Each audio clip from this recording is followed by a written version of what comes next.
नमस्कार, बखबर में आपका स्वागत है। मैं हूं राघवेंद्र सिंह। बखबर में आज हम बात कर रहे हैं मध्य प्रदेश में पंचायतों की सरकार होगी। अब मध्य प्रदेश में सरपंचों की सरकार होगी और दूसरे शब्दों हम कह सकते हैं कि अब पंचायतों में सरपंचों की जय जयकार होगी। उसकी वजह यह कि मध्य प्रदेश सरकार ने सरपंचों को पहले से ज़्यादा ताकतवर बनाने की बात की है और इसकी शुरुआत में उन्होंने उनका मानदेय बढ़ा दिया है। 3% से ऊपर मानदेय बढ़ा दिया गया है। 4,200 के लगभग अब उनका सरपंचों का मानदेय है। इसके अलावा सबसे खास बात जो गांव में होती है, गरीबी रेखा है राशन कार्ड को लेकर, इस पर भी मुख्यमंत्री ने कहा है कि जो जरूरी है और जो नियम के मुताबिक राशन कार्ड बनना रह गए हैं, सरपंच वो राशन कार्डों के लिए नाम दे, सरकार प्रक्रिया का पालन करके उनको राशन कार्ड बनाने की व्यवस्था भी करेगी। तो साथ में उन्होंने जो प्रक्रिया पालन का शब्द जोड़ा, यानी नियम कायदे के मुताबिक उनके नाम अगर आते हैं तो वो राशन कार्ड भी बनेंगे। इसके अलावा केंद्र सरकार ने एक नई बात की है, वो ये कि 2023 तक मध्य देश भर की करीब 1500 ग्राम पंचायतों में छोटे बड़े सिनेमा घर भी बनेंगे, जिनकी बैठक क्षमता होगी 100 से 200 और ये 1500 सिनेमा घर पूरे देश में बनने वाले हैं, ताकि गांव में व्यापार बढ़े और थोड़ा सा दर्शक दीर्घा भी सिनेमा घरों में पहुंचे। तो इस महत्वपूर्ण मुद्दे पर हम बात करेंगे। चर्चा के लिए हमारे साथ मौजूद है स्टूडियो में हमारे दो विशेष मेहमान। मध्य प्रदेश के वरिष्ठ पत्रकारों में शामिल श्री संजय सोनी जी, सामाजिक सरोकार से जुड़े कमल राठी जी और देहात की पत्रकारिता से जुड़े हमारे साथी पत्रकार राजीव गौर जी। आप सभी का बहुत बहुत स्वागत है। संजय जी, मध्य प्रदेश में शिवराज सिंह चौहान, जैसा हम पिछली बार भी बात कर चुके कि इलेक्शन के मोड पर भी है और उनका पूरा फोकस गांव देहात पर होता है, किसानों पर होता है, भांजे भांजियों पर होता है, आदिवासियों के साथ साथ ओबीसी पर भी होता है। तो ये गरीब गुरबों की बात हो रही है, सरपंचों की बात हो रही है। तो इस बार जो सबसे बड़ा उन्होंने मास्टर स्ट्रोक मारा वो ये कि सरपंचों के मानदेय 3% से ज़्यादा उनको बढ़ा दिया है। 2,400 से ऊपर उनको अब मानदेय मिलेगा। इसके अलावा उन्होंने कहा है कि जो गरीबी राशन कार्ड होते हैं वो भी नियम के मुताबिक सरकार बनाएगी, वो नाम दे दे। और 15 लाख तक के काम एक पंचायत में सरपंच के पास होते थे अधिकार, उसको भी उन्होंने बढ़ाने की बात की है। केंद्र ने भी इस पर एक तड़का लगाया है। केंद्र सरकार ने 1500 सिनेमा घर देश भर की ग्राम पंचायतों में खोलने का लक्ष्य रखा है। पहले चरण में 2030 में लक्ष्य रखा है। आपकी राय कि अब सरपंचों की होगी जय जयकार? देखिए, बिल्कुल सही कहा आपने। एक्चुअल में जनरली पत्रकार या मीडिया सत्ता विरोधी होता है, मगर जब कभी अच्छाई हो, जब अच्छा काम हो, तो मुझे लगता है खुल के तारीफ भी करनी चाहिए। ये मीडिया का ये पहलू भी होना चाहिए। और मैं आज ये कहने में कोई गुरेज नहीं है कि आज मैं सारे बात कही जाए तो सरपंचों की मांग बहुत समय से पुरानी थी। ये भी कहूँगा कि ये चुनावी वर्ष की घोषणाएं हैं, क्योंकि चुनाव सर पर है, तो ये भी कहने में कोई गुरेज नहीं है। लेकिन चुनाव के बहाने से ही हाँ, तो भला मैं वही कह रहा हूं। अभी चुनाव के बहाने कर्मचारियों को बोनस भत्ते भी बढ़ेंगे, लेकिन चुनाव के साल में बहुत सारे लोगों को लाभ हो जाते हैं। जी, मैं वही कह रहा था कि ये चुनावी वर्ष में जरूर है, लेकिन सरपंचों को, क्योंकि सरपंच बहुत छोटे तबके का, इलाके का आदमी होता है, बहुत छोटी सी पूंजी का है, आधा एकड़, 1 एकड़, छोटी सी दुकान, छोटा सा मकान, छोटा सा सामाजिक सरोकार का व्यक्ति होता है। तो उसके पास अगर 1700 रुपए मिलेंगे तो उसका क्या चलेगा जीवन, उसका आधार क्या होगा? तो अगर 4250 रुपए मिलेंगे तो उनका सही कहना था शिवराज जी का कि चाय पानी खर्चे और तुम्हारा सुदृढ़ीकरण के लिए एक हमने रास्ता खोल दिया। और ये बड़ी संख्या में 23,000 सरपंच लगभग और 52 जिले और 313 सरपंचों के, मतलब पंचायतों के, और भी जो जनपद पंचायत है, ऐसे सब मामलों में देखा जाए तो दिल खोलकर, जबकि सत्ता पक्ष के जो विरोधी हैं वो जरूर ये कहते हैं अभी आर्थिक हालात ठीक नहीं है मध्य प्रदेश के, लेकिन तब भी अगर उनका संयोजन है तो मैं एक बात और कहूंगा कि शिवराज जी का आर्थिक संयोजन, राजनीतिक संयोजन, आर्थिक संयोजन, संगठन संयोजन, मंच संयोजन, उनका मंत्रिमंडल का संयोजन, उनका मंत्रालय और सरकार का संयोजन, मतलब सारे संयोजन में वो इतने फिट हैं कि आज उनके तारीफ करने में कोई हिचक नहीं होनी चाहिए कि उन्होंने सरपंचों के लिए दिल खोल के अपना पिटारा खोल दिया है। और एक बात और है कि ये सही है कि पुरानी सरकार की मैं बुराई नहीं करना चाहिए, जो अच्छाई है वो भी देखना चाहिए, लेकिन थोड़ी सी बात यह है कि अगर वो सरकार, पुरानी सरकार जो अभी सत्ता से हट गई है,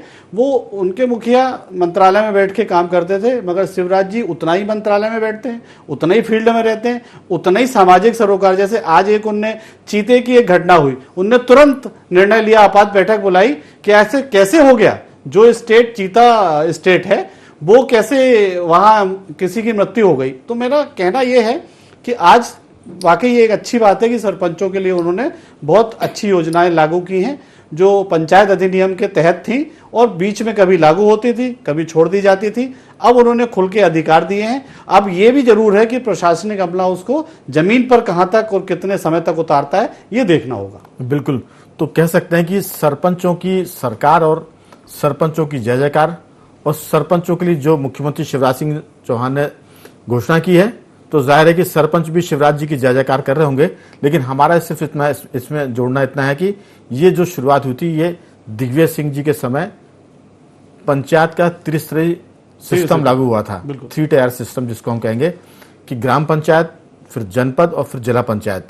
और उन्होंने कहा था कि जिलों की सरकार, गांव की सरकार, उनको न्यायिक प्रणाली भी उनके जिम्मे की गई थी। तो ये जो सारी बातें हैं, मुझे लगता है कि अगर हम पीछे जाएंगे तो फिर महात्मा गांधी का जो ग्राम सरकार का जो मामला, फिर वहां तक भी हम पहुंचेंगे। लेकिन अभी तो हम इस पर फोकस कर रहे हैं कि मुख्यमंत्री शिवराज सिंह चौहान ने चुनाव की दृष्टि से किया हो, लेकिन पंचायतों के लिए काफी बातें की है। वो उनकी वैसे भी जो प्रणाली है, वो अपने मुख्यमंत्री निवास में पंचायतें वो लगाते रहे हैं, चाहे वो युवा पंचायतें हो, महिला पंचायत, काम वाली बाइयों तक की पंचायतें की, हमाल जो होते हैं पल्लेदार उन तक की पंचायतें की। तो सीधी सी बात यह कि इस बार उन्होंने जो पंचायतों के लिए किया, वो विश्व स्तरीय 9 थीम भी उसमें जुड़ी है। एक तो किस तरह से पंचायतों को हरित क्रांति से जोड़ा जाएगा, पानी बचाने की बात भी है उसमें।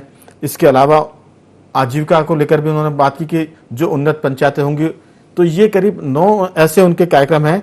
आधारभूत संरचना की बात भी इसमें हुई है, सुशासन भी पंचायतों में किया जाएगा, महिला हितैषी पंचायत, ऐसे 9 उन्होंने मुद्दे जोड़े हैं। राजीव जी, मैं आपके पास आऊंगा, चूंकि आपका मामला ग्रामीण पत्रकारिता से जुड़ा हुआ है, संयोग से आप मुख्यमंत्री की विधानसभा क्षेत्र से भी आते हैं। हालांकि इसका बार बार उल्लेख करने की जरूरत नहीं कि आप मुख्यमंत्री की बुधनी विधानसभा क्षेत्र से हैं, आप ग्रामीण पत्रकारिता से ताल्लुक रखते हैं। तो गांव देहात में मुख्यमंत्री की जो ये घोषणा हुई है पंचायतों को लेकर, सरपंचों को लेकर, क्या लगता है और क्या रिएक्शन है? देखिए राघवेंद्र जी, जैसे आपने बताया कि मुख्यमंत्री जी की जो घोषणा आज हुई, ये निश्चित तौर पर राजनीति समीकरण इसके एक अपने अलग मायने रखते हैं। हालांकि इन सब चीजों की आवश्यकता बहुत पहले से थी। ग्राम पंचायतों को जो सरपंचों का मानदेय था, वो काफी अल्प मानदेय था, और इन अल्प मानदेय की वजह से शायद सरपंचों को आनंद भी नहीं आता था कि हम कहाँ उलझ गए समाज सेवा के माध्यम में, और थोड़ी सी उनको दिक्कतें भी होती थी कि इतने अल्प मानदेय में वो अपना आना जाना, उनको 50 बार महीने में या 2 महीने में बहुत सारी मीटिंग अटेंड करनी है, जनपदों में जाना है, तहसीलों में जाना है। तो निश्चित तौर पर ये एक शिवराज जी का मास्टर स्ट्रोक है। और शिवराज जी भी चूंकि एक छोटी सी ग्राम पंचायत से आते हैं, ये बहुत सारी चीजें उन्होंने बहुत करीब से देखी हैं कि सरपंचों को कितनी दिक्कतें होती हैं। और वैसे भी मध्य प्रदेश जो है कृषि प्रधान प्रदेश है। राजीव जी, थोड़ी सी आपकी बात में, दिल्ली का एक दिल है। राजीव जी, आपकी बात में मैं थोड़ा सा हस्तक्षेप करना चाहूंगा। पंचायतें छोटी सी होती है, सरपंच बहुत छोटे से परिवार से भी निकलते हैं, बड़े परिवार से बातें हैं, लेकिन सरपंच के चुनाव के लिए लाखों रुपए खर्च करते हैं, ये सच्चाई भी सबको पता है। इसलिए मुझे लगता है कि मुख्यमंत्री शिवराज सिंह ने यह भी कहा है कि अनाज वितरण में किसी ने दलाली की तो बर्दाश्त किया जाएगा, क्योंकि अनाज वितरण को लेकर, कामकाज को लेकर जो करप्शन की खबरें आती हैं ग्राम पंचायतों से, उस पर भी सरकार की निगाह रहेगी। जी, बात पूरी करिए। मैं धीरे धीरे वही आने वाला था जी। अब अगर हम करप्शन की बात करते हैं, तो जैसे मनरेगा में बहुत सारे भ्रष्टाचार आए दिन हमें देखने को मिलते हैं। जैसे एक पुरानी हमारे ग्राम पंचायतों में बहुत अच्छी व्यवस्था होती थी, कांजी हाउस जी, जो काफी सालों पहले बंद हो गई वो व्यवस्था।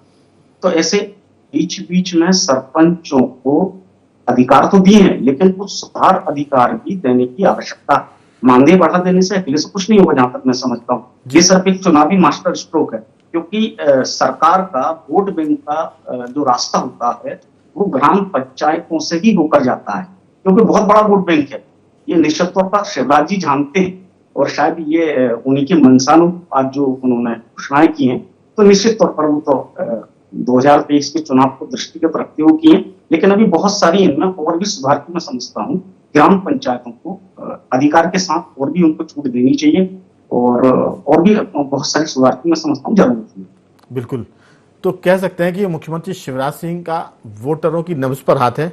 वो ग्रामीण मतदाता को कैसे रिझाना चाहते हैं, लुभाना चाहते हैं, उनको आता है। शहरी मतदाता को कैसे करना चाहते हैं, ये भी उनको आता है। और अफसरों की नस तो इन दोनों वो खूब दबा रहे हैं। लगभग अगर हम देखें तो औसत हर दिन एक अधिकारी उनके हाथों सस्पेंड होता है गड़बड़ी के मामले में। राठी जी, मामला ये ग्रामीण व्यवस्था के सामाजिक सरोकार से जुड़ा है। मुख्यमंत्री ने कहा है कि अनाज वितरण में दलाली की तो सीधा जेल भेजा जाएगा। इसका मतलब कि बहुत बड़ा कारोबार है अनाज वितरण में घपला करने का, दलालों का। उन्होंने ये भी कहा कि राशन वितरण को लेकर जमीनी स्तर पर मॉनिटरिंग की जरूरत है, और वो इसको कई बार खुद भी देखते हैं। हमने 1-2 दिन पुरानी बात है कि वो जब गाँव में गए थे तो उन्होंने कहा कि राशन सबको मिल रहा है, ये मुझे कैसे मालूम चलेगा। रजिस्टर चेक करने के लिए उन्होंने कलेक्टर से कहा। तो कहीं ना कहीं विकास की योजनाओं पर भी उनका ध्यान है, करप्शन पर भी ध्यान है, और सरपंचों को किस तरह से मानदेय बढ़ाया जाए इस पर भी ध्यान है। और आगे पीछे हमें लगता है कि पंचायतों में जो भ्रष्टाचार होता है उस पर भी नजर होगी। आपकी राय? नहीं, देखिए, ऐसा है कि जो पंचायत सिस्टम और नगर पालिका नगर निगम सिस्टम, ये सब संविधान में संशोधन इसलिए किया गया था कि अंतिम व्यक्ति तक सरकार वहीं पहुंच सके, छोटे लेवल पे भी सारे काम हो सके। आज की तारीख में भारत सरकार ने सारे हिंदुस्तान की पंचायतों के डिजिटलाइजेशन का काफ़ी एक अच्छा काम किया हुआ है, जिसमें मुझे लगता है, जहां तक मेरी जानकारी है, कि मध्य प्रदेश काफ़ी पीछे चल रहा है। वो इसलिए किया था कि जरूरी नहीं कि हर पंचायत को 1 करोड़ रुपए की या 50 लाख की जरूरत हो। किसी पंचायत को हो सकता है 5 करोड़ की जरूरत हो, किसी पंचायत को 5 लाख की जरूरत हो। तो वो डिजिटलाइजेशन के माध्यम से वहां के डेवलपमेंट प्लान्स बनाने का एक जो भारत सरकार का प्रोजेक्ट है। बेसिक इंसान की जरूरत है रोटी, कपड़ा और मकान। तो देखिए, कपड़े के लिए आदमी को व्यवस्था करनी है, रोटी के लिए सरकार अनाज की व्यवस्था रखती है, और मकान के लिए केंद्र सरकार की जो स्वामित्व योजना है उसके तहत सभी को मकान के पट्टे दिए गए हैं। तो यहाँ हम देख रहे हैं कि भारत सरकार के बहुत सारी ऐसी योजनाएं हैं जो नीचे तक हैं, लेकिन वो वहां तक क्यों नहीं पहुंच पा रही हैं। जैसा आपने राशन कार्ड का मुद्दा कहा, तो मुझे ये लगता है कि 2011 की सेंसस में जब हमने आइडेंटिफाई, हर सेंसस में होता है कि कितने गरीब हैं, तो जब आइडेंटिफाइड हैं तो 11 से 22 तक उन बचे हुए लोगों के, या जो नए हो रहे हैं तो बचे हुए के राशन कार्ड क्यों नहीं बन पाए, और या फिर नए अगर हो गए तो उस गांव में ऐसी क्या कमी थी कि और गरीब बढ़ गए। इस पे मुझे लगता है मुख्यमंत्री जी का ध्यान ज्यादा होना चाहिए। मानदेय अपनी जगह है, लेकिन वहां पर अगर हम अप्रोच अच्छी कर दें, गांव से शहर तक, नजदीक के शहर तक पहुंचने की व्यवस्थाएं कर दें, स्वास्थ्य पे, शिक्षा पे हम काम करें, तो मुझे लगता है कि ग्रामीणों को जो फायदा होगा, ये तो चुनिंदा कुछ सरपंचों के मानदेय से फायदा हुआ, अंतिम व्यक्ति तक ये फायदा नहीं पहुंचा। अंतिम व्यक्ति तक फायदा तभी पहुंचेगा जब उस ग्राम तक, लगभग कुछ 52,000 गांव है मध्य प्रदेश में, तो उस गांव तक सड़क पहुंच जाए, उस गांव तक पब्लिक ट्रांसपोर्ट पहुंचे। जैसा आपने कहा सिनेमा थिएटर बनने का है, तो अब उसमें देखना पड़ेगा कि मध्य प्रदेश में कितने मिल रहे हैं, क्योंकि भारत सरकार ने सारी पंचायतों की डिजिटलाइजेशन का जो व्यवस्था की है वो करी इसलिए है कि कौन से ग्राम में क्या क्या सुविधाएं ऑलरेडी उपलब्ध है, किसमें क्या चीज की जरूरत है, किसमें नहीं है। इन सारे प्लान्स के हिसाब से भारत सरकार अपनी योजना, अपना बजट बनाए, जिससे हर जगह वो पहुंच सके। तो एक बहुत अच्छी योजना मुझे लगता है सरकारों की है। माननीय मुख्यमंत्री जी का 15 साल का एक बहुत लंबा अनुभव है, राजनीतिक अनुभव तो और लंबा है, मुख्यमंत्री का भी एक अनुभव है। तो मुझे लगता है चुनावी वर्ष में इस ढंग की घोषणा के साथ में, मानदेय बढ़ाने के साथ में, अगर वो इन पे भी, जैसे उन्होंने 15 लाख का आपने बताया कि उसको भी बढ़ा रहे हैं, तो उसकी जगह वो डिजिटलाइजेशन को प्राथमिकता पे करा के जिस गांव में जितनी जरूरत है, बिल्कुल, चूंकि आर्थिक व्यवस्था माननीय मुख्यमंत्री जी काफी अच्छी कर लेते हैं, तो वहां तक पहुंचाएं। क्यों ना हम 1 साल में ही ऐसा एक मॉडल क्रिएट करें कि उन्हें अगला 5 साल फिर लोग पूजे, और वो जिस हिसाब से, जैसे बच्चों के पढ़ने के लिए एक अच्छी योजना वो चलाते हैं, तो ऐसी कई योजनाएं हैं जो अच्छी हैं, लेकिन वो अगर नीचे तक नहीं पहुंच रही हैं तो उस पर मुझे लगता है कि ज्यादा ध्यान देने की जरूरत है। योजनाएं आपके पास बहुत है, स्वामित्व योजना में आप कितनों को पट्टे मिले नहीं मिले, पटवारी अगर नामांतरण कर रहा है नहीं कर रहा है, खसरों में दुरुस्ती हो रही है नहीं हो रही है, ये सब ग्रामीणों की समस्या है। सरपंच इसमें कहने को हो गया, सरपंच एक बार बनने के बाद जैसा आप ही ने बताया लाखों रुपए खर्च करके सरपंच बन गया, उसके बाद वो क्या काम करता है क्या नहीं करता है उसके ऊपर है। लेकिन विकास तभी होगा जब हम समग्र तौर पे मध्य प्रदेश को ही एक पंचायत माने और उसके अप्रोच, उसमें पब्लिक ट्रांसपोर्ट, स्कूल्स, हॉस्पिटल्स, इन सब की सुविधा अगर हम ऐसे अप्रोचेबल डिस्टेंस पे अगर ग्रामीण क्षेत्र में पहुंचा पाए कि आदमी बस में बैठा 5 रुपए दिया और इलाज कराने आ गया, बिल्कुल, तब मध्य प्रदेश खुशहाल होगा। गरीबी रेखा के काट बढ़ना नहीं चाहिए बल्कि घटना चाहिए, तब मध्य प्रदेश खुशहाल होगा। बिल्कुल। अगर राशन कार्ड घटेंगे तो फिर राजनीति कैसे होगी? क्योंकि राजनीति में व्यावहारिक दृष्टिकोण हर दल अपनाता है, आलोचनाओं के लिए बहुत सारे रास्ते हैं, लेकिन जो आपने बात की कि परिवहन के साधन होना चाहिए, तो जो हम तक जानकारी है सरकार बताएगी, सरकार यदा विज्ञापनों के जरिए बताती भी है, गांव में सड़कों का जाल बिछ रहा है। मध्य प्रदेश ही नहीं पूरे देश भर में गांव में खेतों तक सड़कें पहुंच रही है और लोग अब मोटरसाइकिल से अपने खेतों में जाते हैं, मारुति में खाद और बीज की बोरियां भर के ले जाते हैं। और ये एक गांव की नहीं, कई गांव की कहानी है, सैकड़ों गांव की कहानी है। और दूसरी बात यह कि जो हम सब बात कर रहे हैं कि पूरा मध्य प्रदेश ये ग्राम पंचायत के रूप में देखा जाए तो अब तो वैसे तो पूरी दुनिया ही गांव बन गई है। जो इंटरनेट की सुविधा की बात करें तो पूरा अब दुनिया विलेज हो गया है। लेकिन मेरा जो कहना है संजय जी, वो ये कि गांव के भीतर सबसे बड़ी जो समस्या है वो नल जल योजना के बाद गांव में पानी का बहुत दुरुपयोग होता है। जब तक नल चलते हैं, नालियां गर्मी के दिनों में पानी से भरी रहती है, सड़कें पानी से भरी रहती है। और दूसरा बड़ा जो समस्या आ रही है ये आने वाली है, वो ये कि कचरे का निस्तारण कैसे किया जाए, कचरे और सीवेज सिस्टम का। क्योंकि गांव में पानी बहुत बह रहा है, पक्की लैट्रिन बाथरूम बन गए, तो सीवेज का सिस्टम यह है कि वो गांव की नदियों को नालों में सीवेज जा रहा है। तो कल के दिन आप देखिए कि गांव के किनारे गंदगी से भर जाएंगे, प्रदूषण होगा, पर्यावरण वहां का बहुत नुकसान पहुंचाएगा। तो कहीं ना कहीं सरकार को चाहिए कि वो ग्राम पंचायतों में ऐसी व्यवस्था करे वहां सीवेज ट्रीटमेंट प्लांट हो। खर्चीला काम है, सरकार के बूते की बात नहीं, सबको मिलकर करना पड़ेगा, लेकिन इस पर भी ध्यान देने की जरूरत है। और एक अंतिम बात यह कि सरकार ने पहले कहा था कि वो हर गांव की एक जन्म कुंडली बनाएंगे, हर गांव का एक मास्टर प्लान होगा, तो उस पर भी कागज से उतरकर जमीन पर काम करने की जरूरत है। आपकी राय? देखिए, उसी कड़ी का एक हिस्सा है कि जब हम सरपंचों को अधिकार देंगे, उनको अधिकार के साथ बजट देंगे जी, तो सरपंच भी अपने क्षेत्र में नाले, ये सड़क, पुल पुलिया, छोटे छोटे गांव के अंदर की अप्रोच रोड हैं जो, उन पे काम करेगा। और काम ऐसे करेगा कि वो बजट बना के देगा। नहीं, ये सब तो हो रहा है, लेकिन गांव की नाली का पानी नदियों में जाके मिल रहा है, और वो नदी नर्मदा में जाके मिलती है या चंबल में जाके मिलती है, और उसी में वो सीवेज का जो पानी होता है वो भी जाके मिल रहा है। तो बिल्कुल, अगर इस पर ध्यान नहीं दिया तो आने वाले सालों में नदियां जो है वो गटर बन जाएंगी, ये एक संकट हो जाएगा। बिल्कुल। अभी बुधनी की बात करें, जिस क्षेत्र से शिवराज जी आते हैं, एक कार्यक्रम में हम लोग का जाना हुआ तो मैंने देखा कि वहां नालियां नहीं थी, और जो नालियां थी वो सीधे नर्मदा जी में जा रही हैं, बहुत सारे क्षेत्रों में उनके भी, और ऐसे बहुत सारे गांवों में भी। तो मैं समझता हूं कि ये बहुत सही मुद्दा आपने कहा है, क्योंकि अगर ये नहीं होगा, जैसे ज्यादातर जीवन रेखा उनके हर गांव में नर्मदा नदी हो या अन्य नदियां हो, नर्मदा जी की सहायक नदी होती है जो गांव से निकल के, ये बात राजीव जी और उसको बेहतर तरीके से बता पाएंगे। जी, आप अपनी बात पूरी करें। तो जब उन क्षेत्रों की जीवन रेखा या नदियां हैं, नर्मदा नदी है, नदियां हैं या तालाब हैं, तो अगर उन क्षेत्रों में वो शुद्धिकरण नहीं होगा, अगर घर के सीवेज का पानी उन नदियों में पानी पीने वाले पानी में जाके मिलेगा तो आखिर क्या होगा? तो बीमारियां होंगी, और बीमारियों के साथ सिस्टम बिगड़ जाएगा पूरा। तो मैं समझता हूं कि इस क्षेत्र में बहुत काम करने की आवश्यकता है, और पंचायतों को अधिकार देने के साथ उसकी मॉनिटरिंग की आवश्यकता है। जैसे अभी आपने देखा कि शिवराज जी खुद खड़े होके पंचायत सचिव और सीओ और जिला पंचायत को फटकार लगा रहे हैं, कलेक्टर से पूछ रहे हैं कि राशन मिल रहा कि नहीं, पंचायतों पे काम हो रहे हैं कि नहीं, तो इसकी आवश्यकता नहीं है। बिल्कुल। क्योंकि जब हमारे सिस्टम में प्रशासनिक एक बड़ा अमला, बड़ा तबका काम कर रहा है, तो इसमें शिवराज जी को आके हर नली नाले को चेक करना पड़ेगा क्या? एक मुख्यमंत्री का क्या काम होता है, ये प्रशासन को समझने की आवश्यकता है। बिल्कुल। और उनको उसके कदम ताल मिलाने की, सरपंचों के लिए आज उन्होंने कहा कि कदम ताल मिला के चलो, मेरे आंख कान नाक बनो।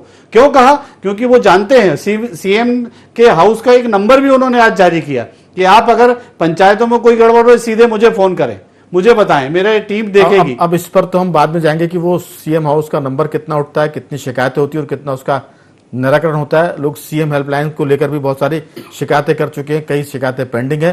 तो हम पॉजिटिव रहें, जो नंबर दिया है वो उस पर लोग फोन करेंगे तो लोग सुना भी जाएगा और शिकायतों का निराकरण भी होगा और सरपंच आंख कान नाक भी बनेंगे। राजीव जी, बहुत संक्षेप में कि जो गांव की स्थितियां हैं, सरपंच खुद ही बहुत होशियार होते हैं। गांव का हर आदमी, अब टेलीविजन का जमाना है, व्हाट्सएप का जमाना है, सब चीजें पता होती है। लेकिन जो बात है कि गांव की कुंडली, उसका मास्टर प्लान, गांव की नालियों का पानी कहां जाएगा, सीवेज सिस्टम का क्या हाल होगा, और नहीं तो आने वाले दिनों में हम देखेंगे कि गांव के गांव सीवेज सिस्टम नहीं बनने से सड़ान या गांव की जो नदियां हैं, जो नाले हैं, वो गटर में तब्दील होने वाले। आपकी राय? राघवन जी, सीधी सी बात यह है कि सरपंचों को मानदेय बढ़ा देने से या फिर पंचायतों को अधिकार देने से अकेले से काम नहीं चलने वाला है।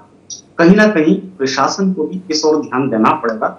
एक सुव्यवस्थित मॉनिटरिंग की व्यवस्था की आवश्यकता है कि भाई जैसे गांव में जो नालियां हैं, जो गटर, जो सीधा मैं देखता हूँ कि बुधनी विधानसभा में नर्मदा नदी का बहाव है, तो वहां भी बहुत सारे सीवेज प्लांट होने के बावजूद भी नालियों का पानी नर्मदा नदी में जाता है और वही पानी, ये ईश्वर की कृपा है या एक देन है कि भोपाल वासियों तक भी पहुंचता है। हालांकि वो फिल्टर्ड पहुंचता है, लेकिन जब वो पानी और भी अत्यधिक गंदा हो जाता है तो उसको फिल्टर करना भी मुश्किल हो जाएगा।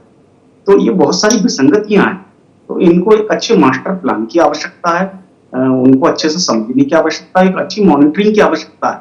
जहां हर चीज को मुख्यमंत्री मॉनिटरिंग नहीं कर सकते, ये बात भी सही है, तो कम से कम प्रशासनिक स्तर के जो अधिकारी वो अपनी जवाबदेही समझें, अपनी जिम्मेदारी समझें। तो जहां तक मैं समझता हूँ कि बहुत अच्छा रिजल्ट भविष्य में मिल भी सकते हैं। तो कहीं ना कहीं कमी प्रशासन की भी होती है। हर चीज में मुख्यमंत्री अपना हस्तक्षेप नहीं कर सकते, एक एक चीज को चेक नहीं कर सकते। भाई वो पूरे मध्य प्रदेश को संभाल रहे हैं, तो एक एक पंचायत में जाकर वो राशन कार्ड नहीं देखेंगे, एक एक पंचायत की गलियों को नहीं देखेंगे, या फिर नर्मदा नदी में कहाँ कितना क्या नाला जा रहा है या गंदा पानी पहुंच रहा है, वो चेक नहीं कर सकते। ये चीज प्रशासनिक व्यवस्थाओं को, राजीव जी, दरअसल सीएम ने तो ये टोकन एक करके संकेत दिया है कि अगर मैं ये सब चेक कर सकता हूं तो फिर अधिकारी क्यों नहीं कर सकते। नदियों की जहां तक बात है, तो शहर तो नदियों को प्रदूषित कर ही रहे हैं। भोपाल शहर बड़े तालाब को प्रदूषित कर रहा है। होशंगाबाद से लेकर नदी किनारे जितने भी शहर बसे हैं, उनका सारा सीवेज सिस्टम नदियों में जाके मिलता है। चाहे वो नर्मदा मैया का मामला हो, चंबल का हो, बेतवा का हो, छिपरा जी का हो। तो सीधी सी बात है कि अगर गांव को के सीवेज प्लांट हमने बना दिए, वहां सीवेज ट्रीटमेंट हो गया। मैंने पहले कहा कि काम बहुत महंगा है, खर्चीला है, लेकिन अगर आज इस पर व्यवस्था नहीं बनी तो कल जो गांव कस्बे बन जाएंगे और जो कस्बे शहर हो जाएंगे, वो प्रदूषण का एक बड़ा सिस्टम पैदा करेंगे, जिससे लोगों का जीना मुश्किल हो जाएगा। आपकी बहुत छोटी सी अंतिम टिप्पणी इस पर, राजीव जी। जी, आपने बहुत सही कहा है कि जैसे जैसे हम डेवलपमेंट की ओर जा रहे हैं और जो ग्रामीण अर्थव्यवस्था है या जो ग्रामीण सिस्टम है, वो भी अब सीमेंट कंक्रीट के ढेर में बढ़ते जा रहे हैं। और हम जल जंगल और जमीन की जो बात करते हैं, तो निश्चित तौर पर ये कहीं ना कहीं नुकसानदायक है और भविष्य में इसके गंभीर परिणाम हम समाज को ही भुगतने पड़ेंगे। बिल्कुल। मैं बहुत छोटी सी एक वाक्य में, समय बहुत खत्म हो गया, सोनी जी और राठी जी, कि गांव में अगर सीवेज सिस्टम प्लांट नहीं होंगे, चाहे वो 4 गांव को मिलाकर हो या एक ग्राम पंचायत में हो, अगर ऐसा नहीं हुआ तो आने वाले दिनों में हमारे गांव, हमारे मध्य प्रदेश की या देश भर की जो नदियां हैं, वो गांव की वजह से भी एक तरह से गटर में तब्दील हो जाएगी, प्रदूषण हो जाएगा। आपकी राय बहुत 2 वाक्यों में। बिल्कुल, डिजिटलाइजेशन की आवश्यकता है, स्मार्ट विलेज और स्मार्ट पंचायत पे काम करने की आवश्यकता है। प्रदेश से ही उसके प्लान बने और मौके पे क्रियान्वयन। संजय जी। बिल्कुल, एक्चुअल में जैसे आपने कहा कि गांव का, शिवराज जी वाकई बहुत बार कह चुके हैं कि गांव का भी एक मास्टर प्लान बनेगा, लेकिन अभी शहरों के मास्टर प्लान नहीं बने, इसमें प्रशासनिक लापरवाही है। और मैं समझता हूं कि अब शिवराज जी इस और जब उतरेंगे मैदान में, इसमें कुल मिलाकर शहरों के मास्टर प्लान भले ही न बने हो, लेकिन गांव छोटा है, छोटे गांव का प्लान सरपंच बना सकता है। इस पर सरपंचों को भी ध्यान देने की जरूरत है और सरकार को भी ध्यान देने की जरूरत है। तो कुल मिलाकर देखते हैं कि आने वाले दिनों में क्या होता है। अभी तो सरपंचों की जय जयकार और सरकार की भी जय जयकार हो रही है। राजीव जी आपका साधुवाद, संजय जी आपका भी, राठी जी आपका भी बहुत बहुत धन्यवाद। बखबर में आज सिर्फ इतना ही, कल किसी और मुद्दे पर आपसे बात करेंगे। तब तक बने रहिए हमारे साथ और देखते रहिए IND24।